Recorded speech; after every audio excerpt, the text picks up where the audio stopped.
ஏன் நமக்குள்ள இந்த வாஞ்சை ஒரு நிக்கோதேமுக்கு வருகிறது, பரிசேய கூட்டத்தில் இருந்த ஒருவனுக்கு வருகிறது, பரிசுத்தவான்கள் கூட்டத்தில் இருக்கிற சபைக்கு ஏன் இது வரமாட்டேங்குது?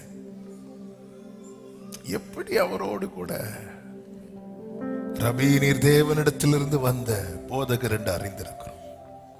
ஏனெனில் ஒருவனும் தன்னுடனே தேவன் இராவிட்டால். இவன் பார்க்கிறான், அவர் செய்த அற்புதங்களையும் தாண்டி இவன் எதை பார்த்தான் தெரியுமா? இயேசு தனியாக இல்லை. இயேசுவே சொன்னார், நான் தனித்திரேன், நானும் பிதாவுமாக இருக்கிறோம்.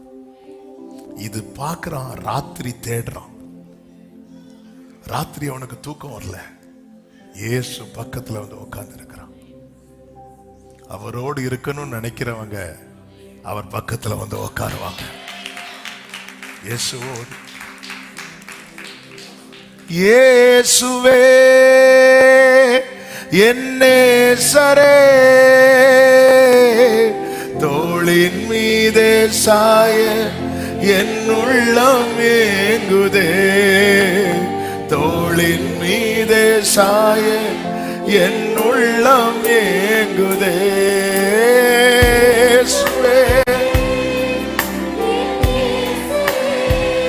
ஆமென். தோளின் மீதே சாய என் உள்ளம் ஏங்குதே, தோளின் மீதே சாய. கைகளை உயர்த்தி கிருபையாய் என்னை நடத்தி செல்லும், அன்பாய் என்னை அணைக்கும் ஆத்மநேசரே, கிருபையாய் தயவாய்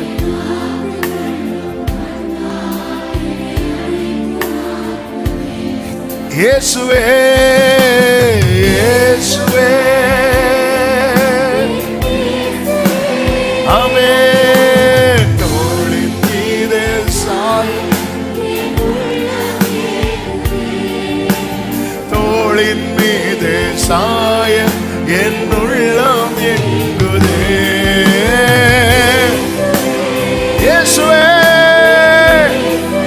உங்க தோளின் மீதே, தோளின் மீதே சாய என் உள்ளம்.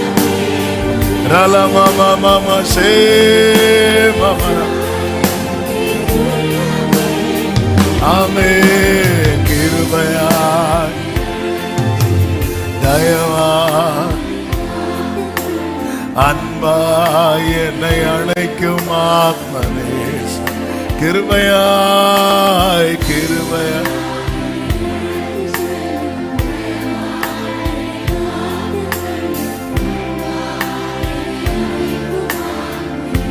உம்மை பற்றிக் கொண்டே, உம்மை பற்றிக் கொண்டு உமக்காக வாழ்ந்திட, உம் பாதச்சுவடை தினமும் உம்மை பற்றிக் கொண்டு. ஆமென் அப்பா. உம் பாதச்சுவடை உமக்குள்ளே, உமக்குள்ளே மறைந்திட, உம்மேலே படர்ந்திட, உமக்குள்ளே மறைந்திட. ரெண்டு கைகளை விரித்து சொல்லுவோம், இந்த உலகை வெறுத்து உம்மோடு இணைந்திட.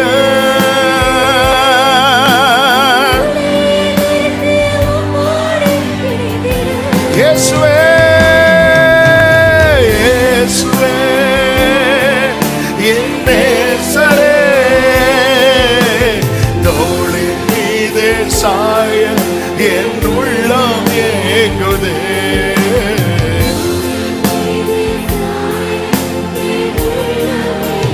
இயேசுவே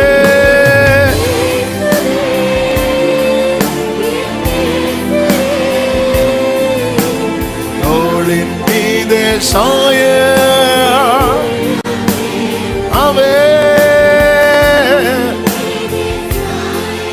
என் உள்ளம் ஏங்குதே. கிருபையா தயவாய் அன்பா ஓ கிருபையா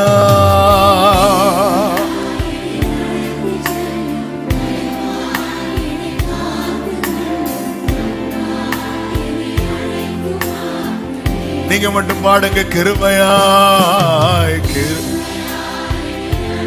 தயவாய் அன்பா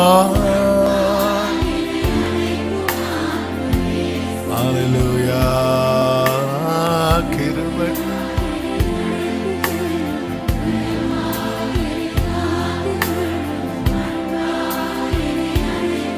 என்னை அழைக்கும் கிருபையாய் கிருபையா. அப்பா உங்க கூட இணைந்து இருக்கணும். உங்க கூடவே இணைச்சு வச்சுக்கோங்க அப்பா. உங்க கூடவே இணைத்து வைத்துக்கோங்க அப்பா. உங்க கூடவே இணைத்து வைத்துக் கொள்ளும் ஆண்டவரே.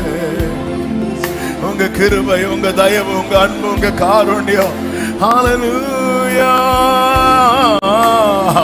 உம்மை பற்றி கொண்டே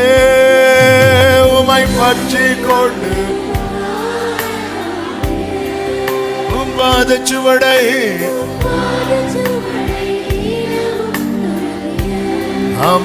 ஆமென் உம்மை பற்றி கொண்டு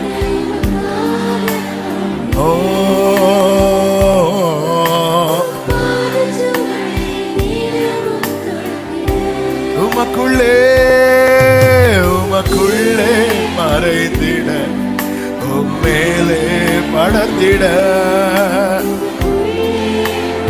இயேசப்பா இந்த உலகை வெறுத்து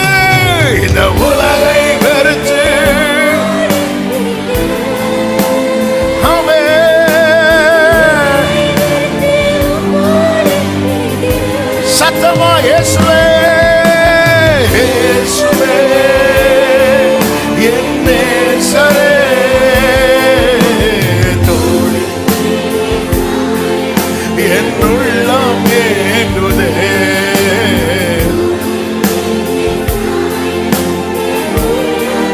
இயேசுவே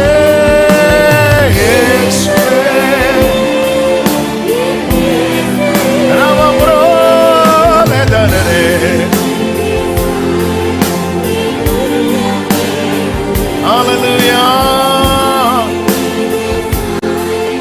என் உள்ளம் ஏங்குதே கிருபையா தயவா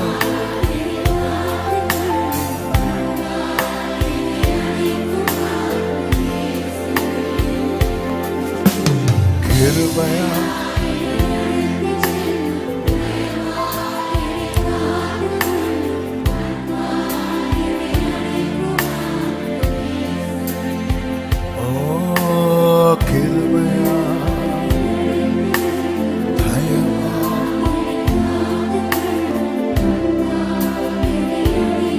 ரெண்டு கைகள் அப்படி வானத்துக்கு நேராக, ரெண்டு கைகளை வானத்துக்கு நேராக அப்பா அப்பா கிருபைகளா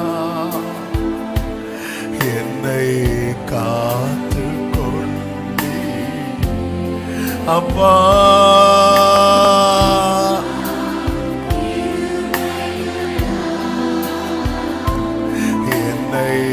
அணைத்து கொண்டே நன்றியோடு சொல்லி பாடுவோம். அப்பா எவ்வளவு அதிசயமா, எவ்வளவு ஆச்சரியமா, எவ்வளவு அற்புதமா எங்களை காத்தீரப்பா, எங்களை நடத்தினீரப்பா, எங்களை அணைத்தீர் ஆண்டவரே, எங்களை சுமந்தீரப்பா. இந்த ஆண்டு முழுவதும் நீர் பாராட்டின உங்களுடைய எல்லா கிருபைகளுக்காக நன்றி அப்பா, நன்றி அப்பா. நல்ல கைகளை தட்டி தேவனுக்கு நன்றி பலிகளை ஏறெடுக்கலாமா? நன்றி ஆண்டவரே, நன்றி ஆண்டவரே, நன்றி ஆண்டவரே, நன்றி ஆண்டவரே. Thank you Jesus. Amen. Amen. அப்படியே ஜெப நிலையிலே ஆண்டவர் சமூகத்திலே அமர்ந்து கொள்வோம். கிருபையாய் என்னை நடத்தி செல்லும் தயம் யோசுவா 5வது அதிகாரத்தை எடுத்துக்கொள்ளுங்கள்.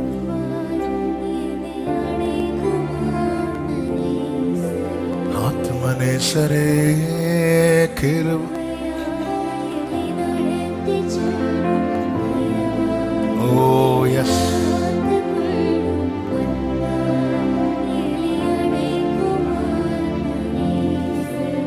யோசுவா 5வது அதிகாரம்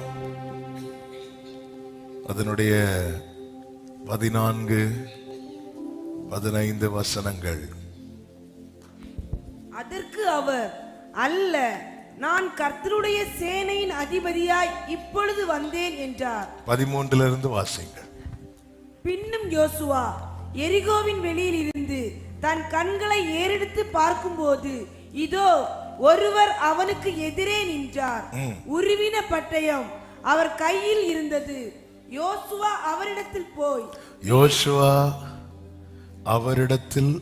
போய் நீர் எங்களை சேர்ந்தவரோ எங்கள் சத்துருக்களை சேர்ந்தவரோ என்று கேட்டான். அதற்கு அவர் அல்ல, நான் கர்த்தருடைய சேனையின் அதிபதியாய் இப்பொழுது வந்தேன் என்றார். அப்பொழுது யோசுவா தரையிலே முகங்குப்புற விழுந்து பணிந்து கொண்டு அவரை நோக்கி, என் ஆண்டவர் தமது அடியேனுக்கு சொல்லுகிறது என்னவென்று கேட்டார். அப்பொழுது கர்த்தருடைய சேனையின் அதிபதி யோசுவாவை நோக்கி, உன் கால்களில் இருக்கிற பாதரட்சைகளை கழற்றி போடு, நீ நிற்கிற இடம் பரிசுத்தமானது என்றார். யோசுவா அப்படியே செய்தார். கர்த்தருடைய பரிசுத்த நாமத்திற்கு மகிமை உண்டாவதாக. இது அல்ல இன்று பேசும்படி எடுத்துக்கொண்டு வந்தது. இன்னொரு செய்தி ப்ரிப்பேர் பண்ணி வைத்திருந்தேன். ஆனால் ஆவியானவர் இந்த வார்த்தையை இருதயத்திலே தந்து கொண்டிருந்தபடியினாலே உங்கள் மத்தியில் இதை எடுத்து நான் பேசும்படி விரும்புகிறேன். கர்த்தருடைய சேனாபதி அங்கே நிற்கிறார். கர்த்தரை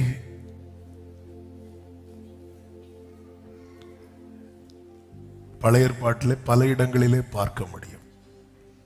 நம்முடைய ஆண்டவராகிய இயேசு கிறிஸ்துவை பல இடங்களில் அவர் வெளிப்படுவதை பார்க்க முடியும். அப்படி ஒரு இடம்தான் இந்த இடம்.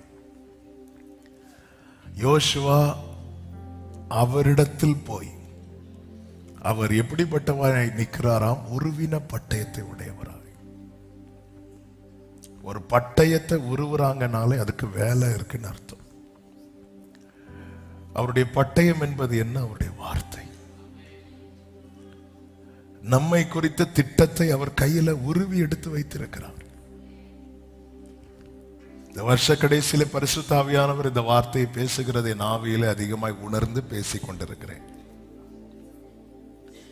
நம்மை குறித்து அவருடைய திட்டம் உரையில் இருக்கும் வரைக்கும் பிரச்சனை இல்லை. ஆனா உருவினதுக்கு அப்புறம்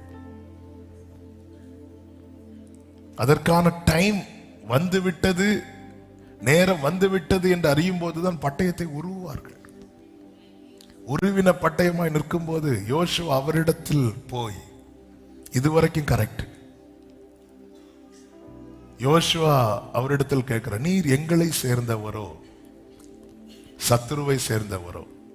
அதாவது நான் இந்த சரித்திரத்துக்குள் போகவில்லை, நம்முடைய வாழ்க்கையை வைத்து சொல்லுகிறேன். ஆண்டவரே, என்னை பத்தி சத்துரு ஒண்ணு நினைச்சிருக்கிறான்பா, நான் ஒண்ணு நினைச்சிருக்கிறேன். என்னை பத்தி நான் ஒண்ணு நினைச்சிருக்கிறேன், இப்படி நடந்தா நல்லா இருக்கும். சத்துரும் ஒண்ணு நினைச்சிருக்கிறான். நீங்க எந்த சைடு நிக்க போறீங்க அப்படின்னு கேட்கிறான். கர்த்தர் சொல்றாரு, நான் இந்த 2 சைடுமே நிக்க மாட்டேன் அப்படிங்கிறார். ஹல்லேலூயா. இதுதான் இன்னைக்கு செய்தி. பொதுவாகவே நம்முடைய விருப்பங்கள், நம்ம இங்க போட்டி யாருக்கெல்லாம் தெரியுமா? நம்ம விருப்பத்துக்கும் சாத்தான் விருப்பத்துக்கும் இடையில. இதுல எதுவுக்கு நம்ம இடமே